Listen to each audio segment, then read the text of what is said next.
Que Dios les bendiga a todos, queridos. Qué gustazo, qué alegría saludarlos hoy, sábado 9 de agosto. Estamos en la serie Renuévame. Hoy es el día 13 y este devocional se titula Purifícame con hisopo. Esta es la oración que hace el rey David después de haber confesado su pecado, después de haber reconocido su maldad delante de Dios. Su petición ahora es purificación, renovación. Le pide David a Dios que lo haga nuevo, que limpie, que borre sus pecados y que lo deje rechinando de limpio. Esta es la oración que deberíamos hacer todos, queridos hermanos, porque todos hemos sido ensuciados por el pecado. Y es feo estar sucio, ¿no? No sé si tú eres de esos que no soporta tener suciedad en las manos y te quieres lavar inmediatamente. Cuando fue la pandemia y el COVID, andábamos todos bien paniqueados, ¿no? Con este asunto de los gérmenes, nos echábamos gel desinfectante en la mano todo el tiempo y andábamos muy conscientes de que hay suciedad alrededor de nosotros y constantemente tenemos que estarnos limpiando por salud, para preservar la vida. Bueno, en el aspecto espiritual es igual. El pecado nos ensucia, el pecado nos mancha y puede matarnos. Pero hay algo que nos limpia y no es el gel antibacterial. Lo único que nos puede limpiar es la sangre de Cristo. Por eso dice el rey David, purifícame con hisopo. ¿A qué se refiere con hisopo? No se refiere a los que te metes en la oreja, se refiere a algo similar pero más grande que se usaba mucho en aquella época para diferentes cosas, especialmente en el ámbito de la adoración a Dios y los sacrificios. Vamos a hablar de eso el día de hoy, no sin antes orar. Gracias, Padre Santo, porque estás con nosotros, porque nos haces nuevos, nos limpias. Cada mañana tus misericordias son nuevas, Señor. Y nuestra vida se renueva, día a día tú nos renuevas. Gracias, Padre Santo, por esa bendición de ser nuevos en ti. En el nombre de Cristo Jesús oramos. Amén. Amén, queridos hermanos. Vamos a el Salmo 51:7, que dice así la palabra de Dios. Purifícame con hisopo y quedaré limpio. Lávame y quedaré más blanco que la nieve. Lo leo en otras versiones, dice la Reina Valera. Purifícame con hisopo y seré limpio, lávame y seré más blanco que la nieve. Traducción en lenguaje actual. Quítame la mancha del pecado y quedaré limpio. Lava todo mi ser y quedaré más blanco que la nieve. Dios habla hoy, dice, purifícame con hisopo y quedaré limpio, lávame y quedaré más blanco que la nieve. Amén, gloria a Dios, mis amados hermanos, por esta oración que debería ser la oración de todos nosotros. Y déjenme comenzar reflexionando en por qué habla de hisopo, y así le pusimos a este devocional, purifícame con hisopo. Iba a ponerle solo purifícame, pero la oración completa es purifícame con hisopo y quedaré limpio.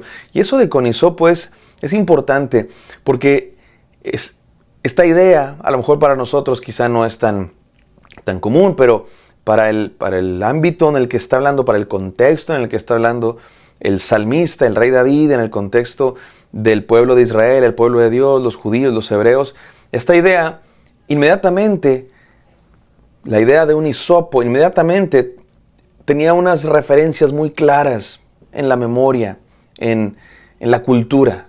Déjame recordarlas para nosotros. La primera es el hisopo con el que se ponía la sangre del cordero en la fiesta de la Pascua. En la primera Pascua, la Pascua original, donde se inició una celebración, probablemente la celebración más importante para los hebreos, para el pueblo de Dios, fue cuando Dios sacó al pueblo de Egipto. ¿Te acuerdas que Dios mandó 9 plagas a Egipto para demostrar su poder sobre los dioses de Egipto, sobre el universo entero, porque es el único Dios verdadero? Y la última plaga era la plaga de la muerte. Y Dios le dijo a su pueblo que celebraran esta fiesta, la Pascua. Pascua significa pasó de largo, porque Dios iba a mandar un ángel de la muerte que iba a herir a todos los primogénitos, excepto de aquellos que hicieran esta celebración. Comer pan sin levadura, hierbas amargas y sacrificar un cordero, el cordero de la Pascua. Un cordero puro, sin mancha, de 1 año. Y su sangre iba a tener que ser puesta en los dinteles de la puerta, en el marco de la puerta, como símbolo de que están obedeciendo a Dios celebrando la Pascua. ¿Con qué crees que se ponía esa sangre en el dintel de la puerta? Con hisopo, con un hisopo, un palo de madera, y en el borde del palo de madera alguna esponja, algún algodón con el cual pintar el marco de la puerta. De esta manera la sangre representaba obediencia a Dios, representaba el sacrificio de un cordero y representaba que esta que esta casa estaba de alguna manera protegida, no por la sangre, no era una cuestión mágica, no era un campo de fuerza, más bien era un símbolo de obediencia a Dios y del sacrificio, el derramamiento de sangre, porque la Biblia dice, sin derramamiento de sangre no hay perdón de pecados. Y número 2, esta idea del hisopo también recordaba la idea de los sacrificios. Dios mandó que se hicieran sacrificios y hay montones de capítulos en los libros sobre todo de Levítico y de Números, que explican cómo se deben hacer estos sacrificios. Y una parte muy importante de estos sacrificios, probablemente la más importante, es para el perdón de pecados. En el día más importante del año para el pueblo judío, el día del Yom Kippur, el día de la redención, se hacía un ritual muy especial, se sacrificaba un macho cabrío y su sangre se rociaba por el altar. ¿Con qué crees que se rociaba esa sangre? Con un hisopo. Pero no solo en ese día, también otros sacrificios que se hacían para perdón de pecados, se usaba un hisopo y se rociaba sobre el altar y sobre las personas la sangre del animal sacrificado. Específicamente para los sacrificios que eran para el perdón de pecados. Cuando alguien reconocía su falta y quería ser perdonado por Dios, había ese rociamiento. Así es que no es coincidencia que aquí el salmista está diciendo, purifícame con hisopo. Era precisamente una referencia al perdón de pecados. Así se hacía, así lo había establecido Dios. ¿Por qué así lo había establecido Dios? Bueno, porque la sangre representa la vida. La sangre, todos lo sabemos, es la vida de los seres vivos. Y la Biblia dice que la paga del pecado es muerte. Así es que toda persona, todo ser humano que ha pecado delante de Dios merece la muerte. Alguien tiene que morir para pagar ese pecado. Entonces el sacrificio de animales, de macho cabrío, de corderos o de otros animales, era una representación de se está derramando la sangre para el perdón de pecados, como diciendo, en sustitución de mi propia vida, sacrifico este cordero, este carnero, este macho cabrío, etc. Ahora, después el libro de Hebreos nos lo dice, Hebreos 9, capítulo 9, versículos 13 y 14 nos dice que esos sacrificios no compraban el perdón de pecado realmente, lo representaban. Nadie es salvo por la sangre de un animal. Ningún pecado se borra por la sangre de un macho cabrío o de un cordero. Es un símbolo, es una representación. La única sangre que borra nuestro pecado es la sangre de Cristo, el sacrificio de Cristo. Es lo único que borra nuestros pecados. Es lo único que compra nuestra salvación. Por eso dice el libro de Hebreos, voy a leer versículos 19 al 20. Después de promulgar todos los mandamientos de la ley a todo el pueblo, Moisés tomó la sangre de los becerros junto con agua, lana escarlata y ramas de hisopo, y roció el libro de la ley a todo el pueblo, diciendo, esta es la sangre del pacto que Dios ha mandado que ustedes cumplan. Y luego dicen los versículos 13 y 14, déjenme se los leo. La sangre de machos cabríos y toros y las cenizas de una novilla rociada sobre personas impuras la santifican de modo que quedan limpias por fuera. Si esto es así, ¿cuánto más la sangre de Cristo, quien por medio del Espíritu Eterno se ofreció sin mancha a Dios, purificará nuestra conciencia de las cosas que conducen a la muerte, a fin de que sirvamos al Dios viviente? Somos limpios por la sangre de Cristo y nada más. David pidió perdón a Dios y fue limpiado con hisopo, con la sangre de Cristo. Cristo no había muerto antes, en este momento en el que David está escribiendo, pero todos los pecados son borrados por la sangre de Cristo, antes o después, porque para Dios no hay antes y después. Dios es el Dios del tiempo eterno, así es que todos los que han sido perdonados por la sangre de Cristo, porque no hay otra manera de ser limpiados. Ahora déjenme regresar a la historia del rey David. ¿Se acuerdan que Natán, el profeta, le dijo, tú eres ese hombre? Lo confrontó con su pecado. Y luego miren lo que le dice Dios. Escuchen la exhortación de Dios para el rey David. Así dice el Señor, Dios de Israel. Estoy en 2 Samuel 12, versículo 7.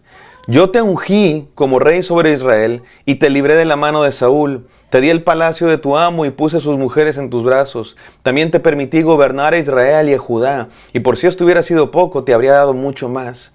¿Por qué entonces despreciaste la palabra del Señor haciendo lo que le desagrada?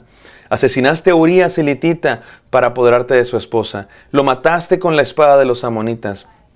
Por eso la espada jamás se apartará de tu familia, pues me despreciaste al tomar la esposa de Urías elitita para hacerla tu mujer.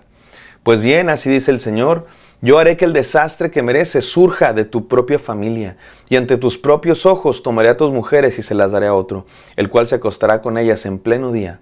Lo que tú hiciste a escondidas, yo lo haré a plena luz, a la vista de todo Israel. He pecado contra el Señor, reconoció David ante Natán. Noten ustedes estas palabras fuertes de Dios para David. Dios no toma el pecado a la ligera, mi amado hermano, y es lo que quiero hacer notar aquí. Esta purificación con hisopo que hace Dios no es a la ligera, es gravísima. El pecado que hemos cometido es gravísimo y Dios lo juzga gravemente. Con Dios no se juega, mi amado hermano. Mira cómo le dice Dios a David. Le recrimina fuertemente. Oye, David, yo te puse como rey, te bendije y ahora tú me respondes así. ¿Qué te pasa? Y le dice las consecuencias de su pecado. Ya las iremos viendo porque va a haber graves consecuencias de su pecado. Pero en resumen, no se apartará la espada de tu familia. En tu familia va a haber caos. De tu propia familia saldrá el juicio. Y la respuesta de David es como debe ser una respuesta de arrepentimiento. No se pone a dar justificaciones, no se pone a dar excusas. No, Señor, mira lo que pasa, es que no fui yo, esta mujer se me apareció ahí, Señor, bañándose. Y yo soy hombre, tengo necesidades. No. David no puso excusas, no puso justificaciones. Su respuesta fue, he pecado contra el Señor. Punto final, he pecado contra el Señor. Sigo leyendo. El Señor ha perdonado tu pecado y no morirás, contestó Natán. Voy a dejar lo que sigue para después. Mis amados hermanos, lo que quiero decir con esta lectura de esta historia es que Dios perdona nuestro pecado. Dios limpia nuestro pecado. Dios borra nuestro pecado. Es la sangre de Cristo la que nos purifica. Pero no es cosa menor. No es juego. No es a la ligera el pecado. Hay consecuencias graves de nuestro pecado. Si venimos a Él en arrepentimiento genuino, nos perdona, nos lava, nos purifica. Pero nuestro pecado tiene consecuencias y hay que aceptarlas. Somos purificados, pero también nos toca enfrentar las consecuencias de nuestro pecado. Así es que más vale arrepentirse a tiempo antes de que haya más consecuencias de nuestro pecado. Escúchame bien, mi amado hermano, más vale arrepentirse a tiempo, volver a Dios, pedirle que nos purifique, nos haga nuevos, y Él lo hará si estamos arrepentidos de verdad. Vamos a orar. Gracias, Padre Santo, por este devocional. Ciertamente queremos ser purificados, Señor, ser renovados, ser limpiados. Lo queremos hacer ahora, Señor, antes de que sea, nunca es tarde, pero antes de que sea tarde para no tener tantas consecuencias de nuestro pecado. Venimos ante tu presencia, Señor, para ser limpiados por la sangre de Cristo, que es lo único que nos puede limpiar. En el nombre santo de Cristo Jesús, Señor nuestro, oramos. Amén. Amén, queridos. Espero que esto haya sido de bendición. Me encantaría encontrarlos el día de mañana. Bendiciones.